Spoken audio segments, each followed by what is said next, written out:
Hi hello అందరూ ఎలా ఉన్నారు? అందరూ చాలా బాగున్నారని కోరుకుంటున్నాను. నేను కూడా చాలా చాలా బాగున్నాను. Welcome back to my channel curly webs and vlogs. ఈరోజు బ్యాచిలర్స్ అయినా వంట రాని వాళ్ళైనా ఈజీగా ఈ చికెన్ కర్రీ ఎలా వండాలో చూపించేస్తాను. ఈ వీడియోలో చూసేయండి. ఫస్ట్ నేను ఒక 1 kg చికెన్ తీసుకున్నాను. 1 kg చికెన్ని మంచిగా బాగా కడుక్కొని దాంట్లో ఫస్ట్ మ్యారినేట్ చేసి పెట్టుకుంటున్నాను. నేను ఇది ఫస్ట్ కారం వేసుకోవాలి. 2 స్పూన్స్ కారము, అల్లం వెల్లుల్లి పేస్ట్, పసుపు, ఇంకా మా ఇంట్లో నిమ్మకాయలు చిన్న ఉన్నాయి కాబట్టి నేను ఒకటి పిండాను. పెద్దదైతే హాఫ్ చెక్క సరిపోతుంది. దాంట్లోనే పెరుగు వేసేసుకొని మంచిగా ఆ మసాలా అంతా దానికి చికెన్కి పట్టేలా కలుపుకొని ఒక్క 20 మినిట్స్ అట్లా నేను ఫ్రిడ్జ్లో పెట్టుకుంటున్నాను. ఫ్రిడ్జ్ లేని వాళ్ళు ఏం చేస్తారో నార్మల్గా పక్కన పెట్టేసుకోండి ఒక 20 మినిట్స్. ఆలోపు ఆనియన్స్, పుదీనా అవన్నీ కట్ చేసి పెట్టుకోండి. 1 kg చికెన్కి నేను పెద్ద ఆనియన్స్ 2 కట్ చేసుకొని పెట్టుకున్నాను.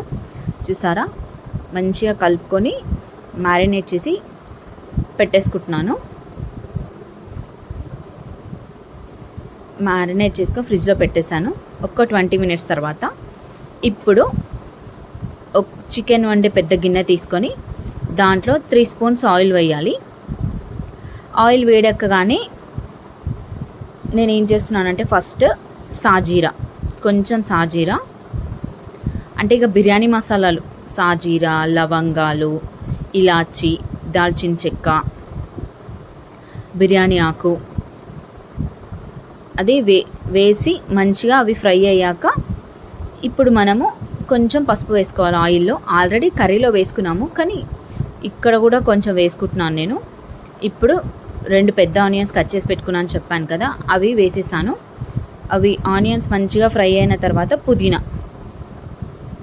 పుదీనా వేసేసుకొని మంచిగా ఫ్రై చేసుకోవాలి. ఆల్రెడీ చికెన్లో అల్లం వెల్లుల్లి పేస్ట్ వేసాం కాబట్టి ఇక్కడ ఆయిల్లో వేస్తే కొంచెం టేస్ట్ బాగుంటుందని ఆయిల్లో ఇంక కొంచెం వేస్తున్నాను. 1/2 స్పూన్ కన్నా తక్కువే వేసాను, ఎందుకంటే ఆల్రెడీ చికెన్లో ఎక్కువనే వేసుకున్నాను కాబట్టి. ఇప్పుడు మ్యారినేట్ చేసుకున్న చికెన్ వేసిస్తున్నాను. చూసారా లెగ్ పీస్లు ఎంత బాగా కనిపిస్తున్నాయో. మొత్తం చికెన్ వేసేసుకొని ఒకసారి మంచిగా కలుపుకోవాలి.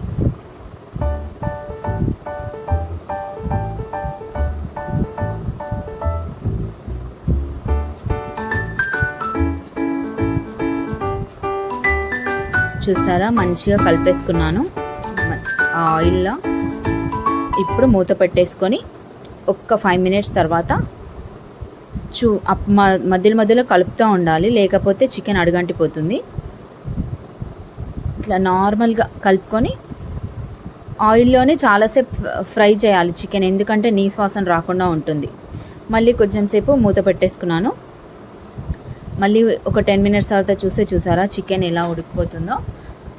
ఇప్పుడు గ్రేవీకి సరిపడా వాటర్ వేసుకోవాలి. ఇందాక చికెన్ కలిపిన గిన్నెలోనే నేను వాటర్ వేసుకొని దాంట్లో వేసేసుకుంటున్నాను. చూసారా, అవే వాటర్ వేసేస్తున్నాను. ఇంకా కొన్ని వాటర్ పడతాయి గ్రేవీ కోసం. మనకి ఒక 1 గ్లాస్ అట్లా మళ్ళీ ఎక్స్ట్రా పోసుకున్నాను నేను.